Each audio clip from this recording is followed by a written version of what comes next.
remembering to look into the lens. Namaste, whatever the hell. Hey there, being. Yeah, I just made a nano breakthrough, not even a micro, but a nano breakthrough in terms of my seeing something that should be done right now and just not feeling like it and not doing it and just putting it off for no fucking reason at all. Nothing more important happening. In this case, it was the most precious packaging tape. If anything is to be sent per post or whatever, bigger than an envelope, bigger than a letter, it needs to be packed in a box, and the packaging tape gadget must be available. Well, I just noticed it sitting on top of my copy of The Messiah, the entire book, and kind of hanging over the edge a bit, like it could end up on the floor along with some other trash which resulted from a broken bag, shopping bag, very fancy paper, and it broke, and a collection of trash, plastic, metal, of all sorts, mostly containers of some sort. Just, hey, you never know, I might need one of those. Well, actually, I did use one of those. One of these, which is a plastic container that I used to get very many of. It was one of my most important medications, Agranox, but I don't use that one anymore. I now have a different blood thinner called Eliquis. Anyway, Eliquis, which I take twice a day. But this plastic thing here has served me a lovely purpose. The shift lever handle, or the top part of it, in the Citroën had broken and fallen into pieces, and it was taped, but then it fell apart, and so there's just the bare metal thing sticking up with trash attached around it. And lo and behold, sawed off, just such a bottle was the perfect solution and remains in place. We did not have to pay a mechanic and buy a probably very expensive part to make it comfortable again. So the top of the shift lever is now this. It's not trash and broken and metal. It's just this.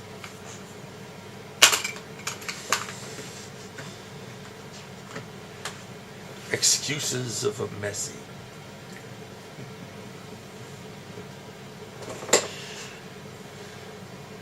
Am I a messy? Well, one word is not messy enough to describe me. Yeah, I never want to throw anything away. You never know. It's the old, well, I used to collect trash. My profession was based on trash. I think the first piece of electronic, maybe it was only electrical, I don't know, with relays, God knows, was trash from the local, what do they call the school? It's for people who will be Handwerker and it's like occupational or something. Vocation, the vocational school. Vocations. Like for priests and whatever. No, it's for guys who would be working with their hands. And they had put out some trash, which was electronic and electrical equipment, which I grabbed and took home and was, in a way, the very beginning of my profession. An earlier phase, so to speak, was that I had helped Daddy solder together, I think I did some soldering, his Heathkit vacuum tube voltmeter, which he wanted to be used to be able to maintain the television set that he bought. Wow. We had a television set and Daddy was going to maintain it. Of course it was full of vacuum tubes and also high voltage. At some point thereafter, he bought a high voltage probe, red and black plastic thing, really big, to use with the voltmeter to measure the high voltage in the television set. And we did such things in ongoing years. As far as I know, in that house, as far as I know, they never bought another TV than the one that Daddy maintained. In any case, the beginning, in a way, was my first electronical parts or whatever, I believe, came from this vocational school's trash. And later I used to go to New York, to Canal Street, to buy things, mechanical, electrical, like motors for my ships and God knows. Also trash, really, surplus, surplus dealers. And then Eli Heffron and Sons, my purveyor of electronic trash from 1964, when I stopped going to school, onward,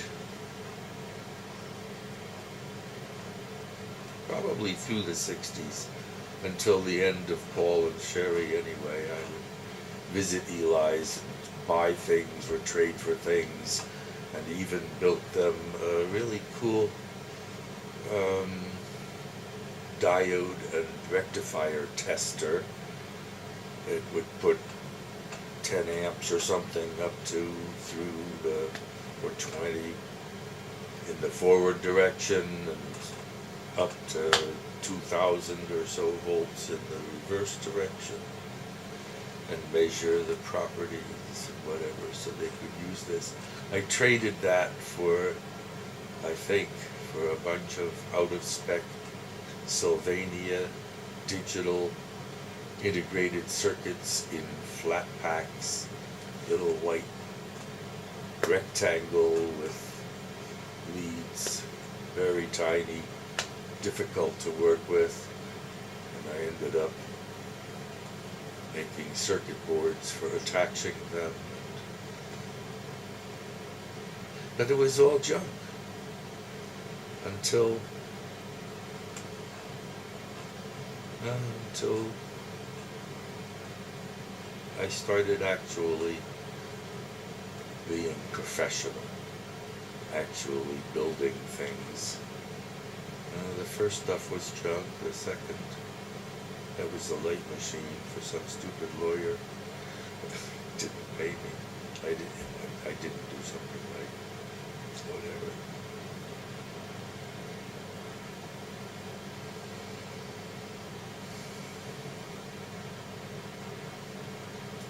But things for Howie, things for the U.S. Geological Survey, but these were mostly from parts bought ordinarily. When we got to record packs for the Sudbury Systems store and forward voice message system for radiologists in hospitals, I used junk, secondhand, these days worthless junk like parts for record turntables, like wheels with rubber rims, surplus. There weren't that much call after tapes and so forth for these turntables. Just whatever. To make record packs, that is to say, tape recorders that could be operated electronically without having to spend, like, whatever it was, $1,000 or $2,000 each, because there were such things, but,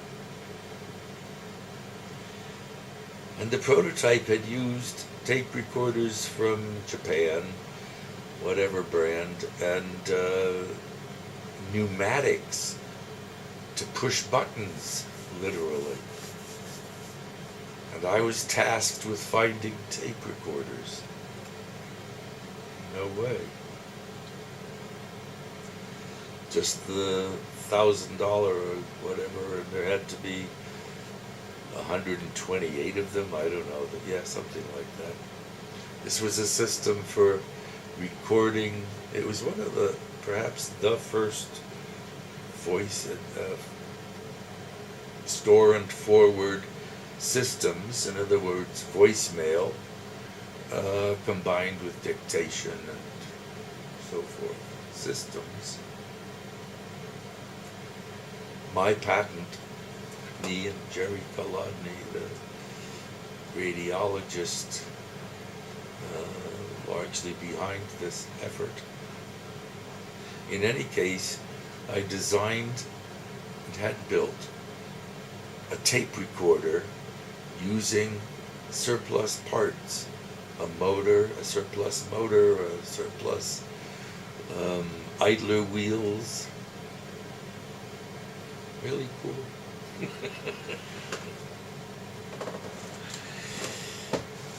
Impractical, but very practical. It worked. That's the nature of engineering, is using available materials to produce something that works. There's no point in using unavailable materials.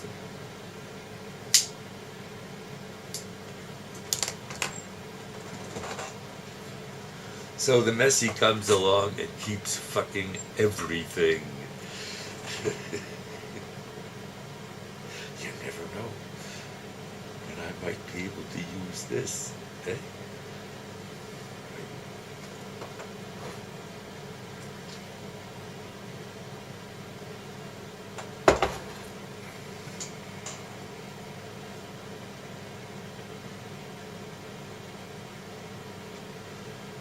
And the procrastinator is perpetually saying, I don't need to do that now, I can do that later. Well, I accomplished the great burden of every year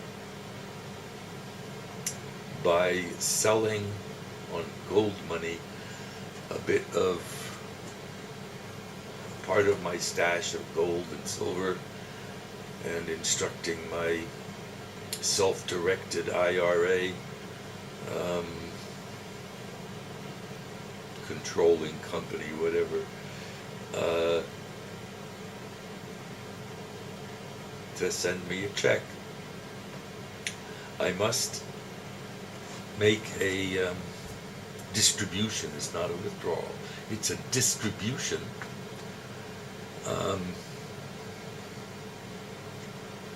of some certain minimum amount,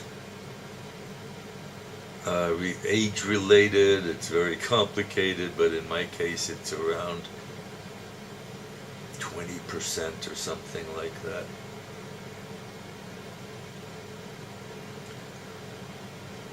Or maybe 5%. I don't know. It's it's patterned so that